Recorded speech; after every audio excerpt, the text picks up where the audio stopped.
What is the next step for you? It's really raising more money. And that's where it comes into. I think we are really chasing deals heavy right now. Even though the market we feel is turning, I feel it's opening up great opportunities for us to buy deals. People have gotten themselves into pretty difficult debt situations, that bridge loans and things like that are coming due. And their interest carry on a lot of the real estate deals is getting heavy. And so to me, that's going to open up opportunities. So I would like to start getting ready. We're working on a fund.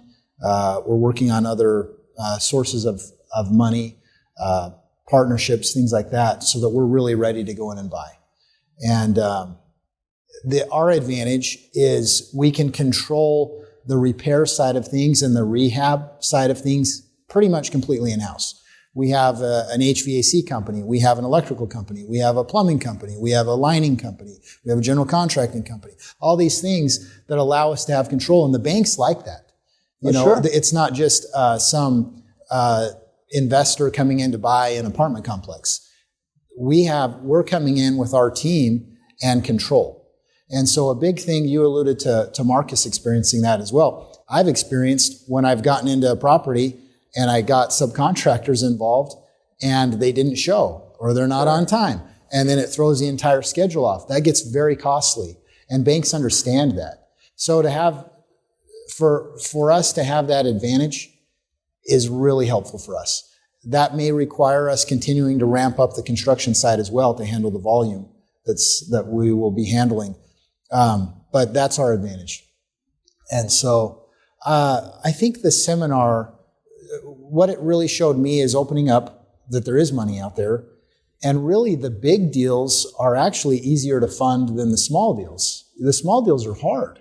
I've done some small ones and they're hard to fund.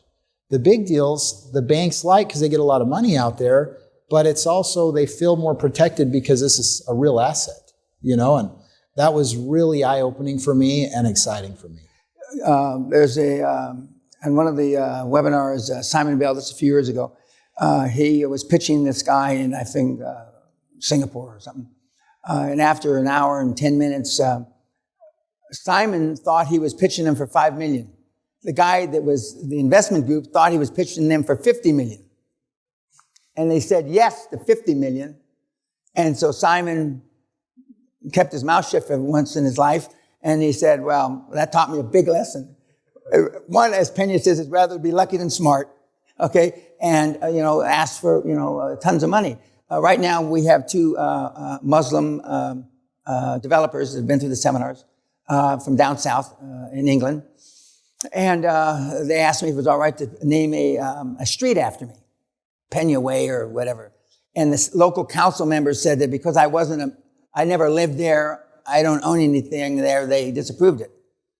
But then they asked, can we call it the Peña Village? And they said yes. So now there's a village of, 80 or 120 houses.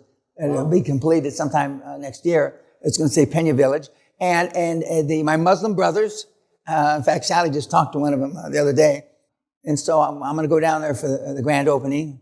I may have to dress differently just to fit in.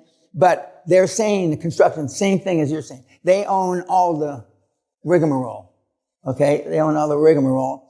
And it's a lot easier. And things come to this country about 10, 20 years after they're in the U.S. Okay? Although rolling up motivated sellers has been here for a long, long time. But and some of the European companies that have been super successful are now looking to the U.S. because they think the U.S. is a easier market. In some respects, it is easier. One, because there's so many more transactions. You've got from Seattle, Washington to the Keys. You've got from San Diego to Maine.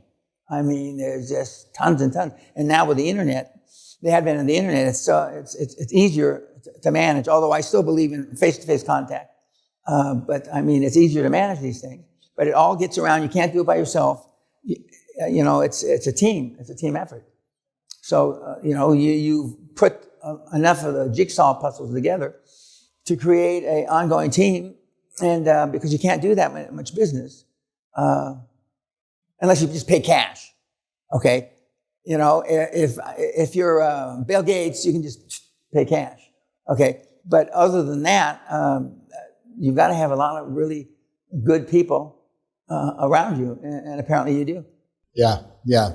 Chasing the money is hard, but it's also easier than the smaller ones. Just like what we're saying, So, yeah.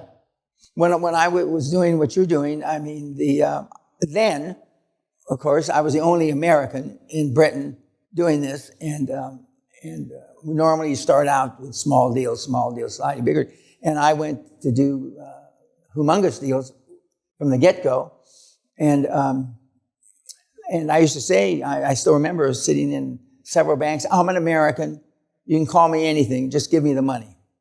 You can't hurt my feelings, I'm an American. Because even if PC has been in Britain 300 years, they wouldn't say shit if it was in their mouth. Okay? And so everybody's so polite, and they don't like to talk about money. I just closed the deal here in the last 72 hours, and I told Kim, what does he want? I'm willing to do this. After all the meetings, money never came up. And so she came back to me, told me before she left for the day, said, he accepts? It's over. But he didn't want to talk to me about money. Very British, even though he's up here in Scotland. So of course, that's not the case so much in America. In America, it's maybe not the first 4 words out of their mouth, but it's certainly in the first half an hour or an hour. Yeah. What do you have in mind? Yeah. Or what's in it for me? Yes. Even in Mesa. Are you doing your negotiation when you go to see these people? Are you bringing them to Mesa or are you going to them? I usually go to them. I'm a firm believer in the in-person meetings. I don't like texting. I don't like emailing that much until we've had those meetings. I think that's important. Absolutely. Seeing someone in person, and things have changed. Some people disagree. They think I'm old school. I don't agree with that. I think meeting someone in person goes a long ways, and you end up reading so many things. Like you said, pay attention to what's on the walls. Pay attention to the pictures. Pay attention to their desk. You learn a lot about a person and what's important to them and what's not important to them, and how you can use that to give them what they're looking for. And that's where you learn so much, is seeing someone face to face. And they learn a lot about you, understanding if they want to work with you. And I feel that's critical. Well, I agree. It's not dissimilar to when I came to the energy business, 45 years ago. People, it wasn't too much beyond where they had white and black bathrooms, okay, in the South. But the saying was, I can't do my Texas accent. I can't work with a guy that I haven't had a drink with. And of course, not drinking wasn't as popular 45 years ago as it is now, okay? But there were people that, they just, that's how they felt. Let alone not coming to see them. I mean, if you think you're going to do a deal over the phone, I mean, you're crazy. Unless you've already got a working relationship, et cetera, et cetera. I would be concerned as a buyer if the guy wasn't willing to meet with me in person. I would think something's going on there. Yeah. So I think it's important for me to feel if I'm comfortable working with that person. And I think it says a lot to the seller if you're going to go see him. Correct. And there will be brokers in the way and different things. They say, oh, that's not common. We're the if you are dealing with a broker, I still push for it. I like to meet the owners, whether it's business, real estate, whatever. I like to talk to them. You learn critical information, even from one conversation.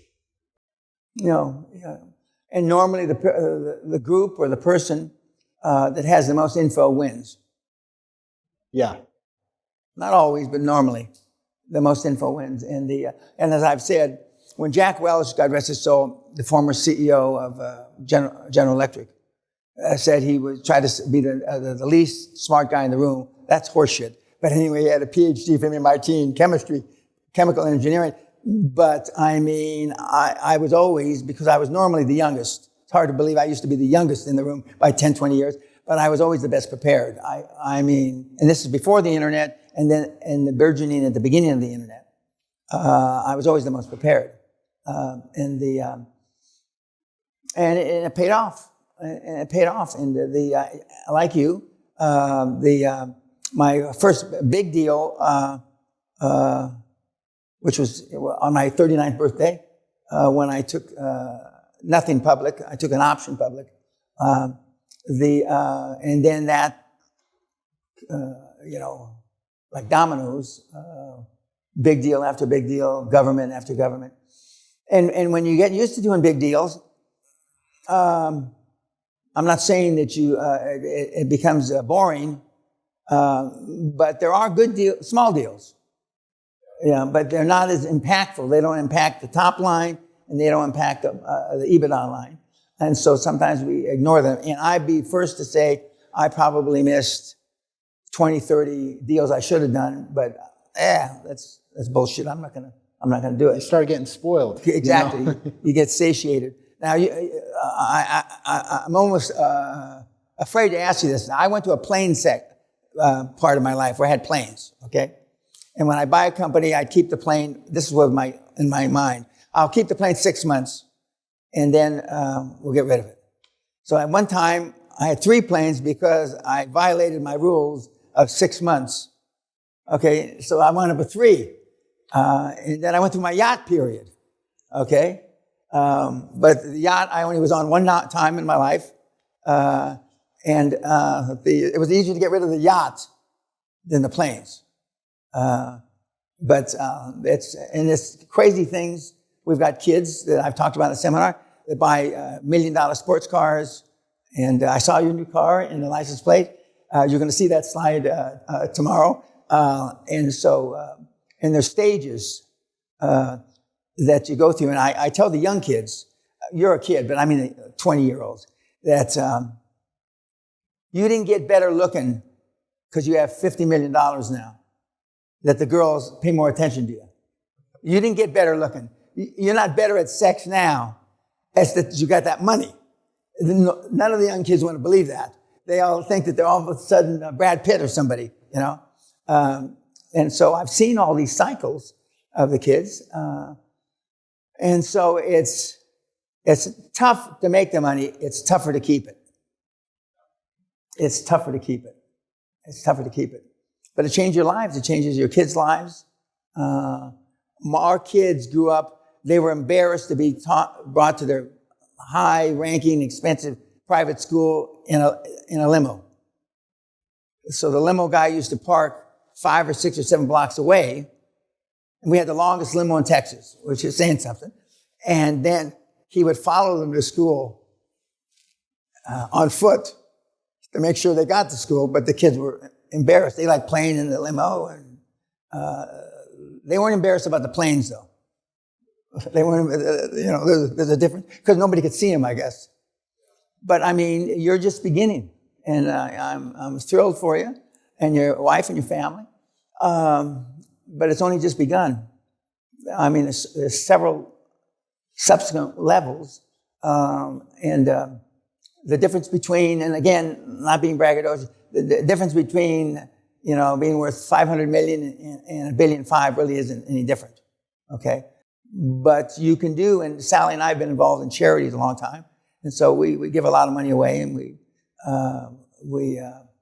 support. We built a mission in Sri Lanka here a couple of years ago, which the goddamn terrorists wanted to burn down, but anyway, they didn't, thank God. But you'll find ways, additional ways, and you're going to continue to refine your model, okay? You're going to continue to refine it.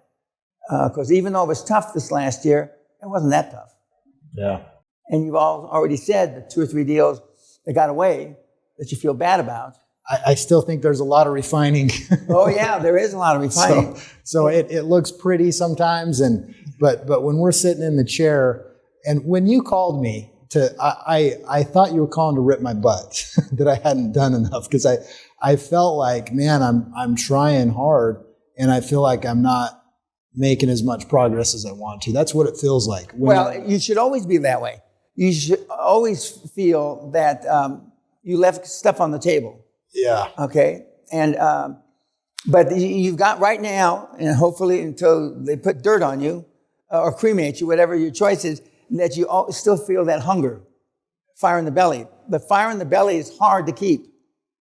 It's hard to keep. And I noticed, I had goals that I thought were big when I came to the seminar, but when you said just reach for the stars, and yeah, you can hear it on YouTube, on your videos and things, but there's something special about coming to this seminar.